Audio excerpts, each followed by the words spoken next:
Assalamualaikum warahmatullahi taala wabarakatuh. Alhamdulillahirabbil alamin wa bihi nasta'in wa la umuri dunya waddin. Wassalatu wassalamu alal asrafil anbiya'i wal mursalin sayyidina Muhammadin sallallahu alaihi wasallam. Alhamdulillahilladzi qad wafaqa li'ilmi khaira halqi wa lituqa hatta nahat qulubuhum min nahwihi famin 'azimi sa'ni lam tawihi amma ba'du. Perkenalkan, nama saya Ahmad Priantoro dengan nomor induk mahasiswa 21 10 60 10 57, program studi manajemen, nomor absen 56, mata kuliah bahasa Indonesia. Di sini saya akan mempresentasikan ya kan tentang bahasa Indonesia, tentang tokoh dalam Muhammadiyah. Nah, sekarang aja kita langsung ke slide ya kayak. Nah, slide-nya. Dan pada modul hari ini saya akan membahas tentang tokoh Muhammadiyah, yakni Buya Hamka ya kan, yang kalian tahu, yang kalian kenal, pasti kalian nggak samar dengan nama Buya Hamka. Nah, alasan Buya Hamka tidak menggunakan nama lengkap. Langsung saja ya. Asal usul nama Buya Hamka, yakni Buya Hamka lahir di Sungai Batang, meninjau Sumatera Barat pada Ahad petang malam Senin tanggal 16 Februari 1908.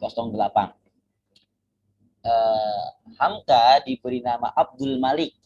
Jadi namanya Buya Hamka aslinya adalah Abdul Malik.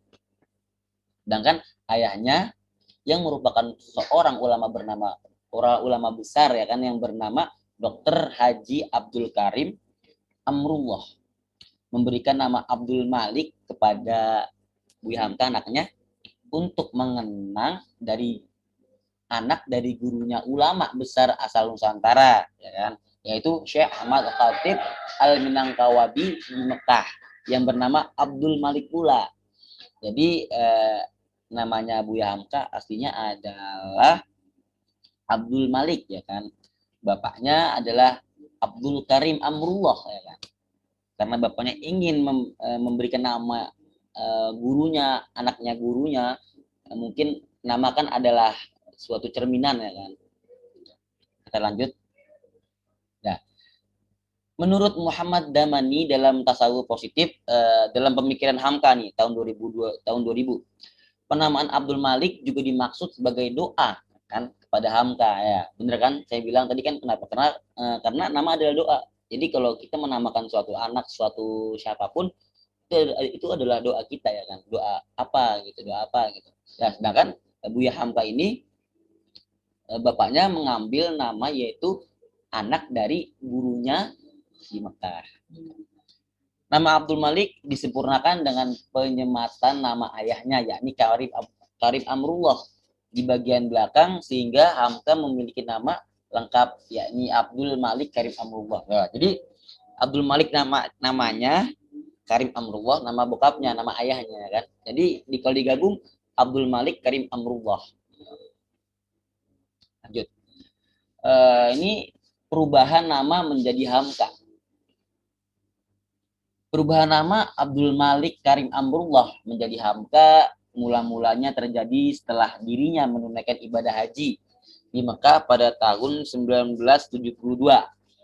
Jadi ketika berubah namanya Abdul Malik Karim Amrullah menjadi Buya Hamka itu pada tahun 1972. Demikian terang Nasir Tamara dan kawan-kawan dalam Hamka di mata hati umat. Jadi kayak suatu channel gitu menerangkan bahwa Buya Hamka gini. Dan perubahan nama Haji Abdul Malik Karim Amrullah menjadi akronim Hamka memiliki banyak alasan. Ya, ini salah satunya adalah untuk melepaskan diri dari bayangan nama besar ayahnya yang merupakan ulama terkenal Sumatera dan murid ulama besar Syekh Ahmad Khatib di Mekah. Tuh. Langsung jadi itu namanya akronim ya kan, bisa makan gitu. Langsung menuju ke slide kelima aja kita. Mengapa jadi Hamka ya kan? Mengapa jadi Hamka? Ayo. Alasannya adalah untuk memudahkan namanya mudah diingat oleh orang lain. Mengingat nama Haji Abdul Malik Karim Amrullah terlalu panjang ya kan, Haji Abdul Malik Karim Amrullah itu lima tuh orang susah tuh menghafal ya kan Pak, terlalu panjang untuk disebut atau dituliskan, berkaitan dengan profesi yang dia tekuni sebagai ulama dan penulis. Jadi beliau Buya Hamka dulu seorang penulis, seorang ulama hebat gitu. Demikian terangkum dalam kenang-kenangan 70 tahun Buya Hamka. Jadi itu yang tadi kita tuh yang dilihat namanya tuh kenapa kok menjadi Hamka, karena dulu sempat ada rangkuman dan kenang-kenangan 70 tahun Buya Hamka. Itu diolah lagi ya, di nostalgia kalau ibarat kata mah gitu sekarang. Eh, dalam dunia kepengarangan Hamka juga kadang-kadang menggunakan nama samaran ya kan, yaitu Hamid, Indra Maha, dan Abu Zaki. Demikian disebutkan oleh laman Badan Bahasa Kemdikbud ya kan. Jadi Buya Hamka itu dia seorang penulis juga, ulama juga. Bahkan karangan pun banyak. Siapa sih yang tidak kenal dengan Buya Hamka ya kan? Bahkan seluruh jagat raya pun kenal namanya Buya Hamka karena dia adalah seorang seniman, seorang ulama besar juga. Dan dia pun setiap bikin karangan atau suatu tulisan, entah mengapa herannya beliau selalu ya kadang-kadang sih menggunakan nama samaran yang tadi itu A.S. Hamid, Indra Maha, dan Abu Zaki. Pokoknya kalau kalian lihat ada satu buku karangannya Abu Zaki, Indra Maha, itu pasti karangannya Buya Hamka.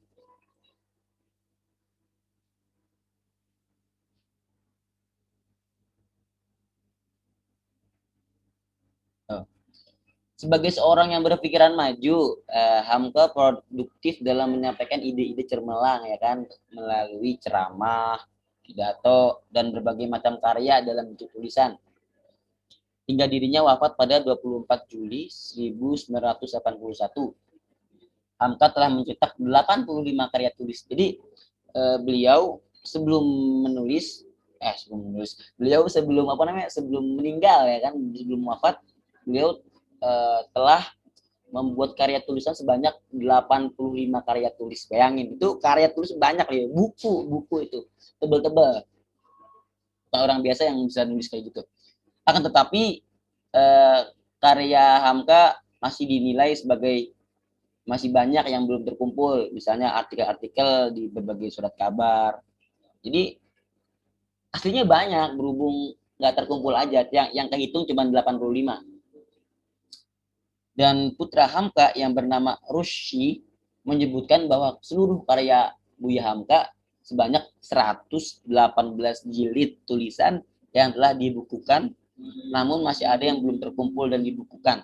Demikian tercatat dalam Pribadi dan Martabat Buya Hamka.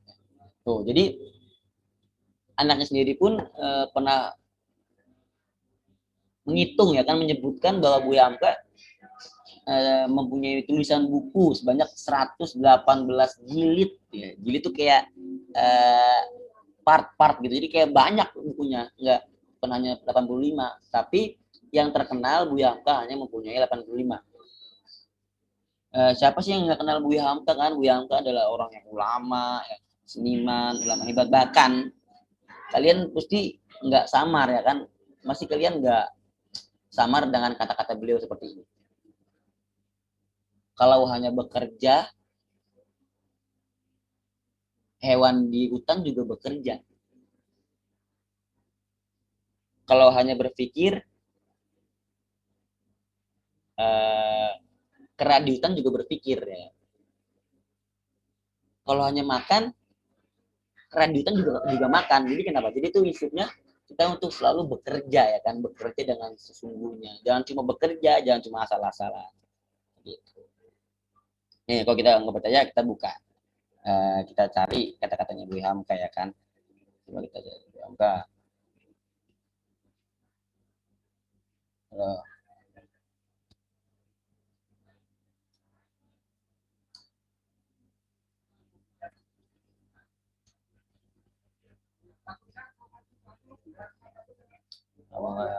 tentang kerja kan, makanya kita lihat ya.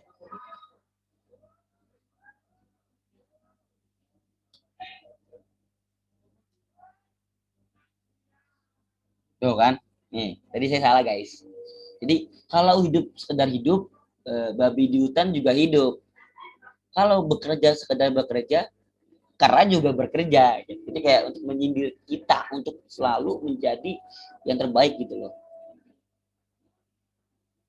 Kan kata-kata beliau ya kan, bahwasanya cinta yang bersih dan suci murni itu tidaklah tumbuh dengan sendirinya. Beliau juga sastrawan, puitis, ahli kata-kata. Jadi beliau tidak heran lagi lah nama beliau terkenal ya kan di berbagai negara, berbagai kota, bahkan lain-lain. Mungkin cukup sekian ya, kami tutup dulu. Nah, cukup sekian. Apabila saya ada salah dari kata, dari perilaku, saya Al-Fakir Ahmad Pirantoro meminta maaf sebesar-besarnya. Dina suratul mustaqim. Ila liqa'im. Assalamualaikum warahmatullahi wabarakatuh.